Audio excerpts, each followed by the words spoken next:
EstesGroup, we deal with integrations. This whole idea of competitive differentiators quite often has to do with your ability to provide the most value to your customers. And quite often that has to do with services, things they like, things they want, information they need. That's all great. That's all kind of customer value. On the back end, with me and the propeller heads, that has to do with creating the best, most robust, and well-integrated back-end system to support the needs of the customer.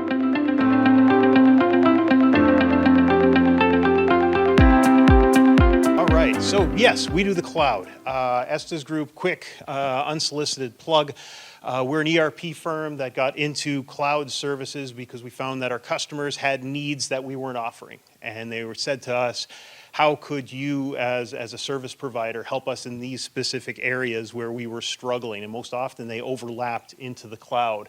And so native Canadian by birth, first of all. So the fact that you're already talking about barbecue is nice. Canadians know very little about barbecue. You wouldn't believe how long it takes for the polar bear to sit in the smokehouse before the meat starts to fall off the bone. So that's good. That's helpful. Also, I loved the earlier presentation. Very simple, you know, very basic bullet points that you can speak to. I love that. Mine's not going to be anything like that. I'm going to bury you with words, and that's okay. If you don't like the words, you can just look at me and watch me talk. If you get annoyed with me, you can start reading. That works too. And some real important issues, right? I always found like trying to sell software to a barbecue pit is impossible. You have too many stakeholders, right? And I love the fact of concessions. What better place to be talking about concessions than in a movie theater? So that was awesome. So let's just talk a little bit. Let me talk first. DCKAP, great company, love working with them. They deal with integrations. EstesGroup, we deal with integrations. This whole idea of competitive differentiators quite often has to do with your ability to provide the most value to your customers. And quite often that has to do with services, things they like, things they want, information they need. That's all great. That's all kind of customer value. On the back end, with me and the propeller heads, that has to do with creating the best, most robust, and well-integrated back-end system to support the needs of the customer. I'm apologizing. This is my first, American Idol audition, and I'm a gesticulator, so my hands keep wanting to move back and forth. So I'm going to like pin the shoulder down here and just let the left hand kind of do its thing. And so that value to the customer quite often is complexity absorbed on the back end. And the ability to do that well, and DCKAP does that well with their integration platforms, means a lot of benefit ultimately to your customers. And that, in a fancy term, all right, we want to throw out lots of acronyms and lots of fancy terms like hybrid cloud, great term, means nothing. All right, everybody, you say, oh yeah, well, we master hybrid clouds, and they look at you and they go, oh, this is amazing. Maybe this guy will finally tell me what that means. Problem is, it's a real mushy term. All right, NIST has a nice definition. You can always, whenever you can quote the government, right, they sometimes will pay for your barbecue, so quote the government whenever possible. Biggest thing is you have multiple different infrastructures that are bound together. I like the term bound. Then normally, if you're thinking about an integration or an interface, these are the tools that bind different applications and different infrastructures together. So let's take a very simple system. You are a distributor. You have an ERP system like Profit 21. You need to get out to your suppliers. So you have an SRM system, supplier relationship. You need to get out to your customers. You have a CRM. You need to get out to your end customers. It might be B2B, B2C, so you have an eCommerce platform. You create all these systems that need to access customers, suppliers, employees in different ways, and you create interfaces or integrations to try and bridge those. So difference, those are, again, kind of two terms you hear a lot of. I think of an interface as a very simple connection between two systems. Quite often it's coded for that specific use. I like to use kind of the metaphor of, think of it as a bridge, all right, versus a network of roads and highways. Now, this is important because anybody who lives by a big river knows how the river dictates kind of where you can go in the world, right? If you live by the Mississippi, there are only so many ways to cross the Mississippi. Now, I lived in Winnipeg, Manitoba. It's so flat. It's one of those places where you could watch your dog run away for 3 days, okay? So you can go in a lot of directions and cross places. So it's very easy to integrate, to have a broad platform that gives you a lot of connection points that's kind of comprehensive, versus you live next to a big river. You can only interface at a very few places. And that's kind of a big deal, because when you have a whole ecosystem as a customer, you have to figure out what are my integrations and interfaces that I have to deal with right now and that I want to deal with in the future in order to keep my business as effective as possible. All right, and I always love the clip art of the iceberg, because the idea here would be that when we do is we often take customers who have on-premise installations, all right? Quick history of computing in 30 seconds or less. Customers used to install software on their premise. They'd buy a server, maybe a data center, a little local thing, air conditioner, right? Everybody wanted to sit next to the air conditioner. If you're in Austin and Winnipeg, no one wanted to sit next to the air conditioner because it was cold enough, just due to God's grace. So you want an on-premise install. Everybody connects to that server in a classical client-server architecture. After a while, software starts to change. We talked about SaaS. SaaS is another one of those four-letter words that I like to talk about. It's kind of one of those jokes. You don't know if you can talk about it in public without getting triggered. But it's you have this situation where you create complex layers of integrations, and you think about on the top of it, oh yeah, everything's fine. I got my database, my application server, everything's fine. But you got all this stuff lurking at the bottom, your integrations, your interfaces, your bolt-ons, your third parties. You can call them a lot of things. And they're the thing lurking under the surface. They're that stuff that you don't know is kind of there, you know it is, and it ends up getting bigger and bigger. And I kind of call it's the problem you didn't know you have. Because quite often we'll work with customers and we'll look to move their on-premise server into a private cloud environment. So it lives in a cloud, in a public data center, but it's apportioned to them specifically so they can access it and have the control that they need. But they make that move, and suddenly a bunch of things start breaking. And they say, oh gosh, I thought it was simple to move an application. And what they discover is there are all these things, all these integrations and interfaces that need to come along for the ride. And so any of you guys out there who've done coders, you've heard the term spaghetti code, right? So you build an application, and then you need to extend the application, and you write little sub-procedures and functions, and you try to do object-oriented programming and follow all of Bill Gates's rules, and you never do it perfectly, so it becomes a mess, right? And you get spaghetti code. And what we find quite often is that spaghetti code is a good metaphor for an ecosystem. Quite often you get a spaghetti system. You got a whole ecosystem of tangents. And it's great in one sense because we're solving problems. That helps us make money. These things might help us bill faster. They may help us provide critical information for our customers. But it all comes at this cost of complexity. All right, so that leads me to my favorite metaphor of the day is the hub and spoke metaphor. So when we talk about an application ecosystem, and we talk about, there are a lot of questions about, is SaaS good, is SaaS bad? SaaS is the way of the future. SaaS is a great thing. It simplifies a lot of our world. Unfortunately, a lot of the industry still isn't there.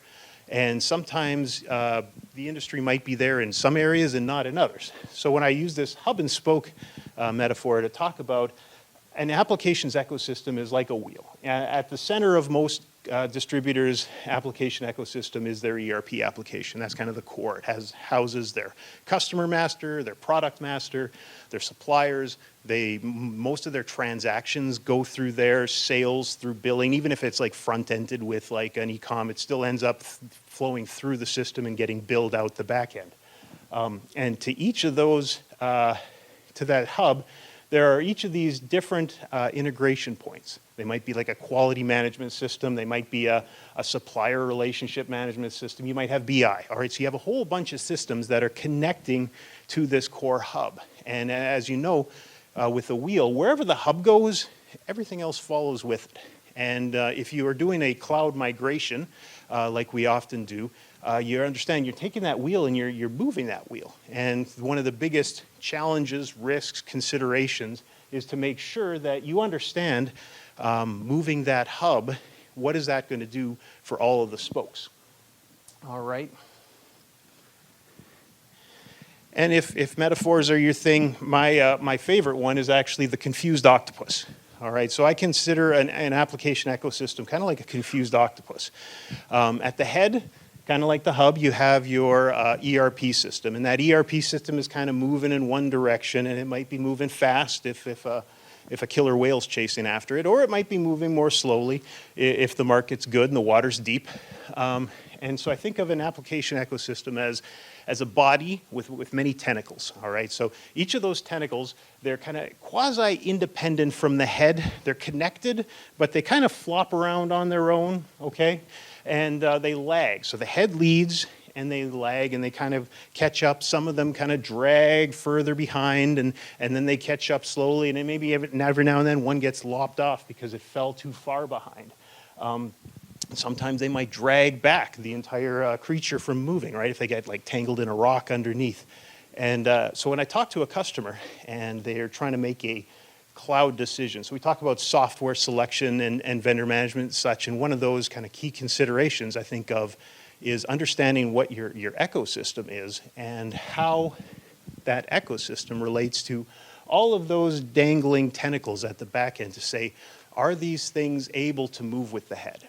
All right, and one of the biggest challenges of SaaS application when it is part of your hub is, does the SaaS ERP system, hey, it can even go backwards. All right, so does that ERP system, does it allow you to continue to use all of your related systems if you were to shift it? So if we take this ERP application and it's in a on-premise context, and your vendor comes to you and says, hey, I got this great deal, I'll let you have a month of support for free if you move to our fully web-enabled SaaS system. It's really cool, trust me. And you say, okay, sure. Then the question comes up of what are all those ancillary systems going to do? Now, I got a story. I have a customer that moved from an on-premise to SaaS, and it was one of those the vendor said, this will take 2 months. All right, we'll have you in by Christmas. It ended up being, I think, August or September of the next year that they finally went live. The reason was every time they tried one of these movements, they tested out, something else was broken. The quality management system, it was this great system. Unfortunately, it was from the 90s, all right? The vendor's gone, right? The vendor had long since retired. He's drinking a margarita somewhere in Aruba. And so the software, it hasn't advanced. So they could re-implement a new system that does similar functionality, but then that's time, that's money, that's cost, that's resources that they don't have. And by the time that they had gotten through all these things, another was their e-commerce system was a on-premise install. It wasn't DCKAP, which was one of their problems, but beyond that, it was an on-premise install. So they had to rewrite that integration to communicate with the SaaS level. So that created all these challenges for that company that they didn't anticipate. They thought they were just moving the hub. The truth is the whole wheel was coming along for the ride.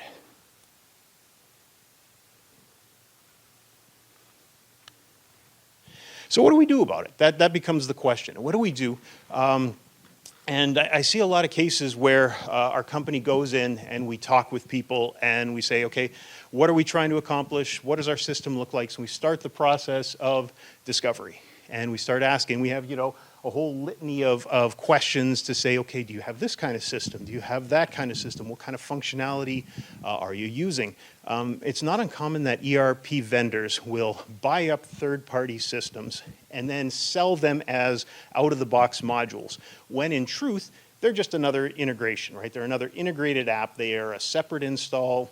They may need to be installed in one or more different manners. They communicate. They need to be configured separately. It's part of your hybrid cloud. It's just not advertised as such. So we have to go through this system to say, what are all your components of your applications? What kind of functionality do you have? Do you have an e-commerce system? Is it a best-in-class ERP commerce system?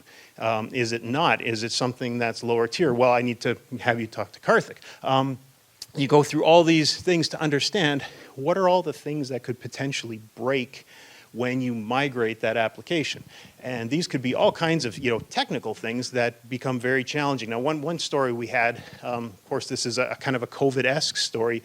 We were in the middle of a migration for a customer, and one of their core technical resources got COVID, got deathly sick, was out of the office for 6 months. So we're trying to implement their hybrid cloud architecture, and the key person who knew where all the bodies were buried was gone. And that was kind of our big challenge there, is how to figure out what that ecosystem looks like. So your question about what's your most challenging implementation that you're going to ask, I've already got an answer for you. It's when someone gets sick and you have, what do we call, tribal knowledge, right? When someone has all that tribal knowledge buried in their head and it's not documented, there's no architecture diagrams, how do you figure out what to do there? And that's one of the key challenges, because, you know, for us propeller heads, there's all sorts of places where you can stick this stuff. I had one of my techies walk me through an application and,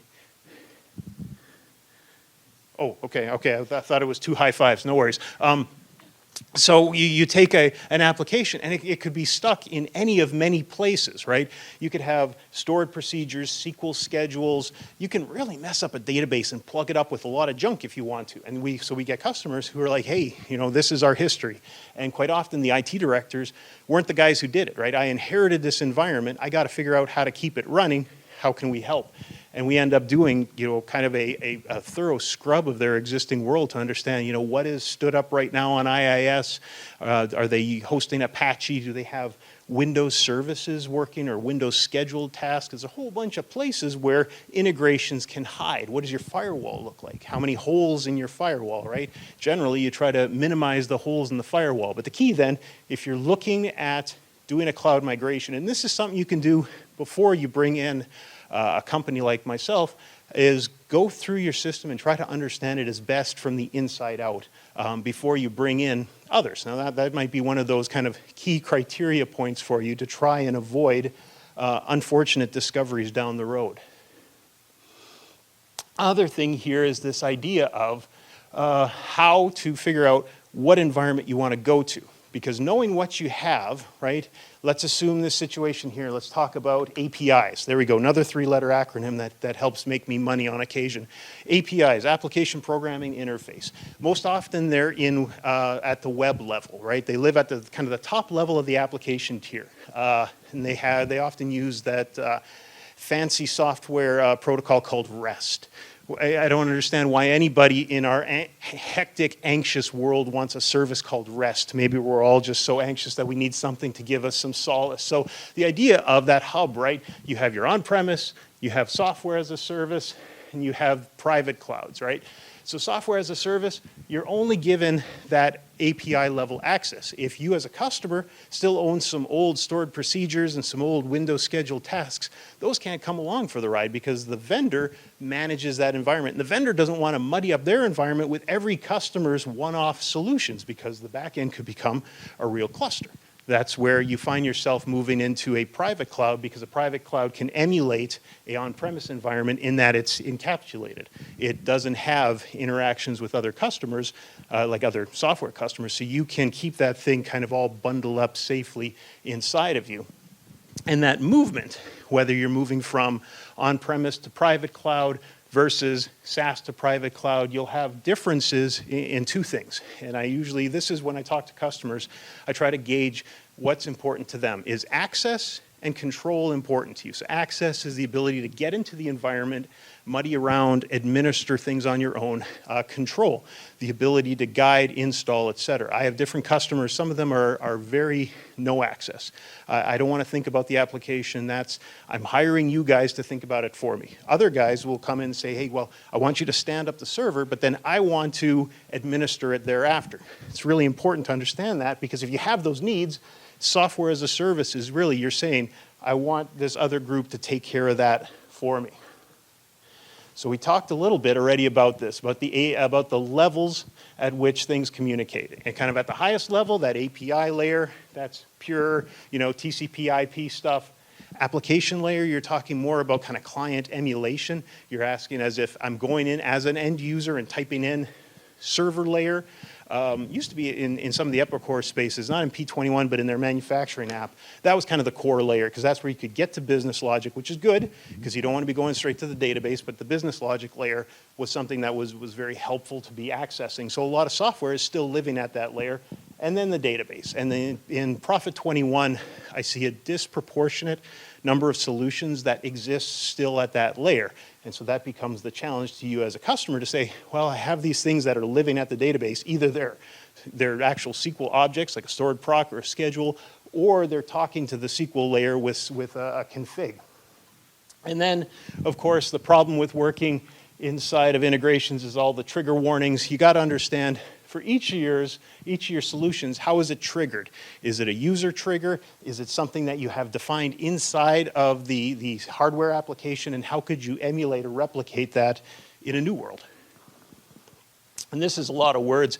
I just like to stare at the pretty clip art because I'm not a mechanic. So I always envy people who are. I like the earlier comment about teaching our children to do practical things. I was an English major, okay? That should answer everything you need to know.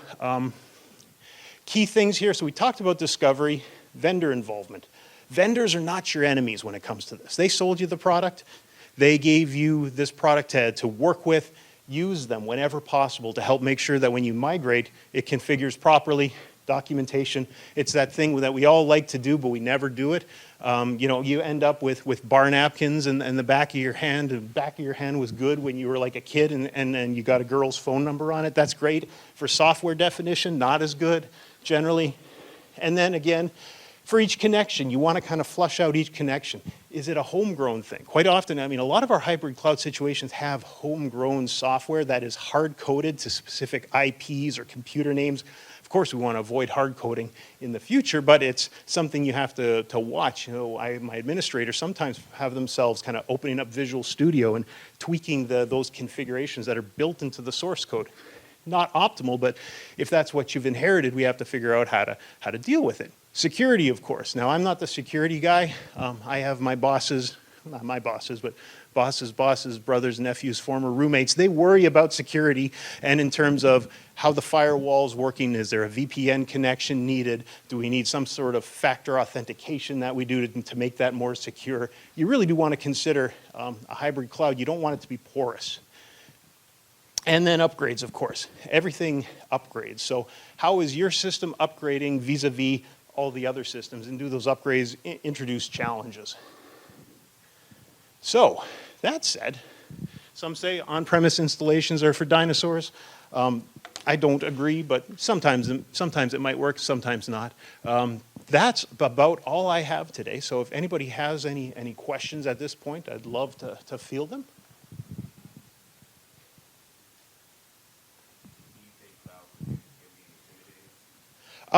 Cloud computing can be intimidating. I think so quite often because it's marketed in ways that make it more confusing than it needs to be.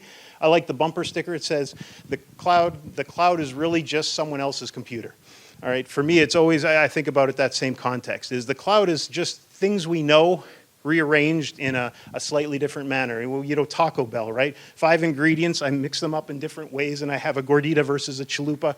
Technology is the same way, and I think that's always you're trying to do is educate people on these are the basic components. Where do you run into those resistance to change?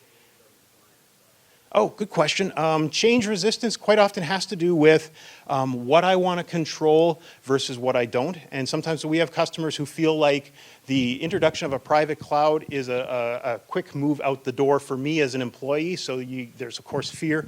And the ability to ask, can this vendor manage the application with the same tender love and care that I do?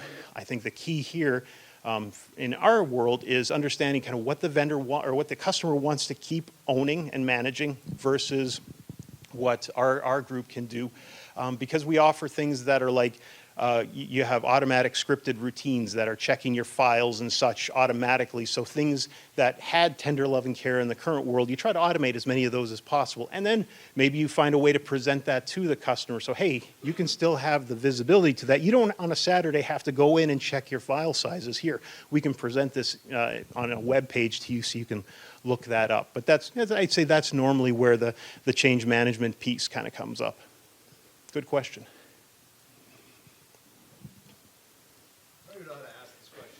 Oh, how do you expect me to answer then? So I guess from a non-technical perspective, I always thought API, we're talking about transferring data between things, API is at the application level. Can you kind of parse those things out? Oh, sure. This is fun. So application levels, what you have application business logic. So company like Epicor writes a bunch of SQL objects, all right? Then they abstract those objects up to another layer so those objects can be called from a web API. So if you're calling it within an application, it would fire that same biz logic one way. If you're calling it from an API, it's going to fire it another. So in REST APIs, there's like a post method, okay? The lower level business logic does include a post. In Epicor, it contains an update event, all right? So it has logic to say, when you post here, it updates here, and they create data sets. Biggest thing like with REST is it's a much more data-driven than it is business object method call driven. So at the lower level, it's firing 4 or 5 different methods to set that up, but it all came from a very simple data set being passed in from the API. So it's a yes and no, or a yes and. It is using the business logic, but it's also using this extra kind of wrapper to construct that handshake agreement in a very specific manner. Okay, thank you. That helps. All right. All right. Thank you so much.